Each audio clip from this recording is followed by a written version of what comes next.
Hello everyone, कैसे हैं आप सब। Welcome to scholars online academy. तो आज का हमारा न्यू टॉपिक है बर्नर्स मॉडल ऑफ लर्निंग। तो आज की न्यू वीडियो में और टॉपिक में मैंने कुछ चेंजेस किए हैं। ठीक है, चेंजेस क्या किए हैं कि इसको इंग्लिश के साथ हिंदी में ट्रांसलेट किया गया है उन स्टूडेंट्स के लिए जो हिंदी मीडियम के स्टूडेंट्स हैं। ठीक है, I hope you will enjoy learning.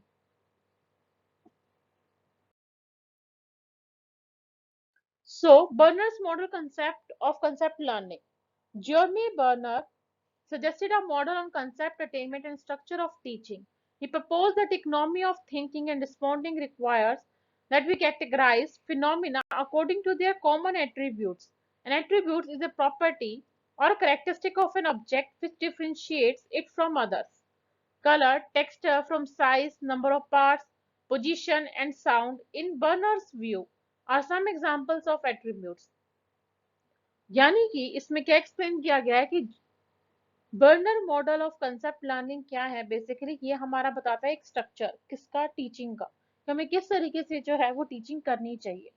ठीक है, कैसे हमें अपने आप को एक अपनी नॉलेज को इस तरीके से डिस्ट्रीब्यूट कैटेगराइज करना आना चाहिए ताकि हम उसको अलग अलग प्रॉपर्टी में जो है उसमें डिफरेंशिएट कर सके। ठीक है, और ये मॉडल किसने दिया था? जॉर्मी बर्नर ने। तो ये एट्रीब्यूट्स यानी कि ये गुण आपको कहाँ से सीखने को मिलते हैं? जब आप स्टडी करते हो, है ना, जब आप सोचने की कोशिश करते हो। ठीक है, कैटेगराइज करोगे अलग अलग पार्ट्स में, चीजों को डिवाइड करोगे, जैसे कि कलर को, टेक्सचर को, फॉर्म को, साइज को, नंबर ऑफ पार्ट्स को, पोजीशन हो गई आपकी, साउंड हो गई।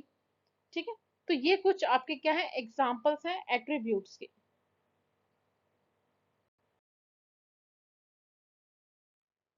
अब इसी स्लाइड को मैंने कंटिन्यू किया नेक्स्ट स्लाइड में। For teaching a concept the teacher must identify the attributes of the concept which differentiate it from others. यानी कि अब अगर हम टीचिंग का कंसेप्ट देखें तो हम टीचर जो है वो कैसे आइडेंटिफाई करते हैं, कैसे पता लगाते हैं कि हमको किस चीज को कैसे कैटेगराइज करना है।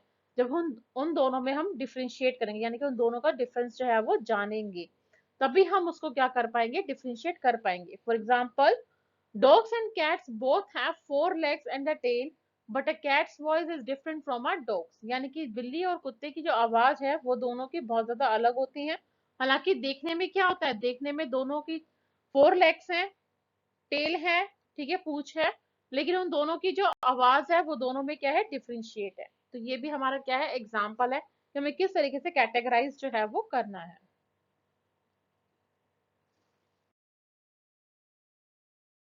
Next है four strategies in concept attainment.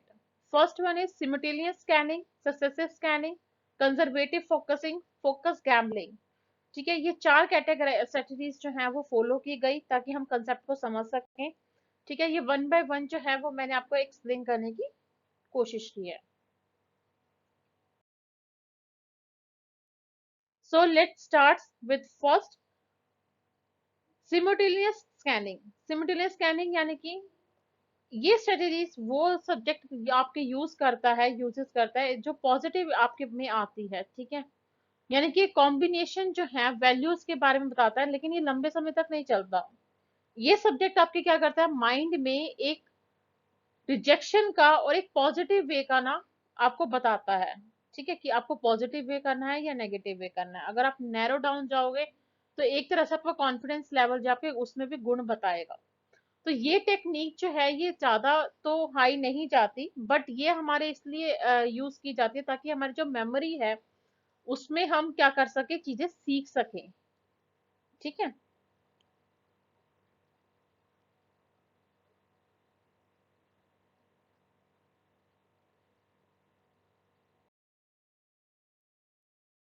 next is successive scanning. In this technique, the subject makes an overall estimate of all correct characteristics of the concept and then test each one by one. This is called successive scanning.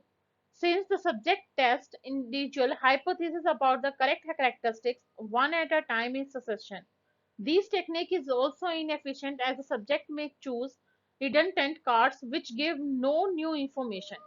ये techniques आपकी क्या करती है, आपको overall estimate बता देती है कि कौन सा करेक्टरिस्टिक सही है और कौन सा नहीं। इसमें क्या करना होता है कि आपको चीजें टेस्ट करनी होती हैं। ठीक है, टेस्ट करके जो भी आपका रिजल्ट आया सब्जेक्ट से रिलेटेड, जो आपका रिजल्ट आया उसके कैरेक्टरिस्टिक्स निकले और अगर आप फुलफिल हो गए, ठीक है, तो उसमें क्या होगा, वो कार्ड आपको क्या बताएगा, न्यू इंफॉर्मेशन जो है वो प्रोवाइड करेगा। लेकिन अगर मान लो वो आपका कार्ड गलत निकल जाता है तो आपको न्यू इंफॉर्मेशन जो है वो नहीं प्रोवाइड करेगा।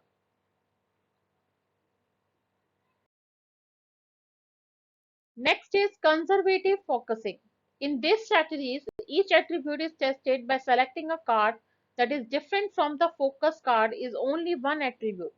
If the new card is still a positive instance, then the subject knows that the varied attribute is not a part of the concept. If, however, the change attribute yields a negative instance, then the attribute is a part of the concept. यानी कि ये conservative focusing क्या होता है कि जब भी आप किसी भी चीज को या तो पॉजिटिव वे में देखोगे या फिर आप इसका नेगेटिव इम्पैक्ट देखोगे, जब भी आप उस कार्ड का पॉजिटिव पॉइंट देखोगे तो आपको पता होगा कि उसके फायदे क्या है, क्या गुण है उनके, ठीक है। और अगर आप नेगेटिव एक्सपेक्ट देख रहे हो यानी कि आपको जो कंसेप्ट है वो क्लियर नहीं हुआ है, उसमें आपको अभी भी चेंजेस लाने बाकी हैं।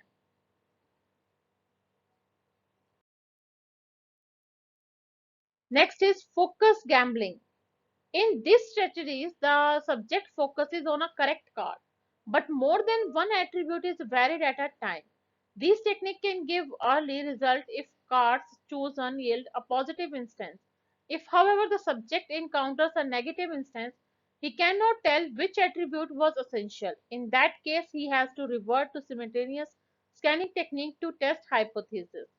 अब ये स्ट्रेटेजीज आपको क्या बताती है कि आपको सब्जेक्ट पे क्या करना है, फोकस करना है, ताकि आप सही कार्ड जो है वो चूज कर सको सही समय तक, ठीक है। ये टेक्निक आपको क्या करती है, आपको अपने जो भी आपके रिजल्ट है उस तक पहुंचाती है बहुत जल्दी।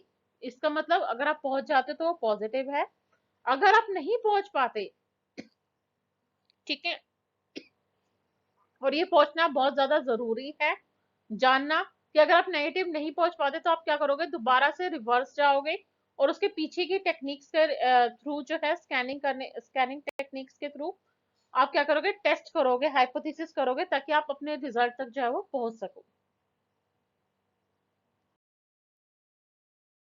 नेक्स्ट है करेक्टरिस्टिक्स ऑफ कंसेप्ट। कुछ करेक्टरिस्टिक्स हैं, differences in learnability. Normal सी बात है, जब तक आप डिफरेंशिएट करना नहीं जानोगे तो आपकी जो लर्निंग एबिलिटी जो है, ठीक है, वो उसमें क्या है, डिफरेंशिएट आता रहेगा, डिफरेंसेस आते रहेंगे, क्योंकि आप बार बार जब चीजें रिपीट करोगे तो उसमें प्रॉब्लम्स आएंगी। यूजेबिलिटी, यूजेबिलिटी क्या है कि काफी बार क्या होता है, आपको पता होना चाहिए आपको किस तरीके से जो है उसको यूज करना, अपने कार्ड्स को सेलेक्ट करना है। वैलिडिटी, आपको पता होता है कि आपको कहाँ से कहाँ तक जो है वो कंसेप्ट को, टीचिंग को समझना है। पावर, आपको पता होना चाहिए कि आपके पास इतनी शक्ति होनी चाहिए कि आपको पता होना चाहिए सही और गलत में डिफरेंस पता होना चाहिए।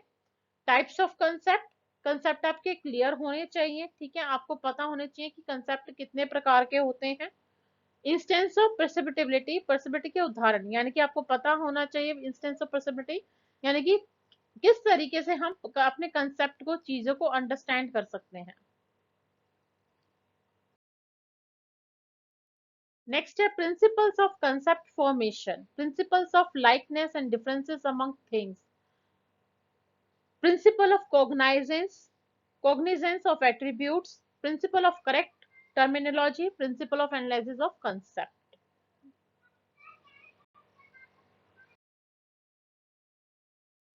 Thank you so much for watching my video. अगर आपको मेरी वीडियो पसंद आए तो प्लीज लाइक एंड सब्सक्राइब जरूर करना।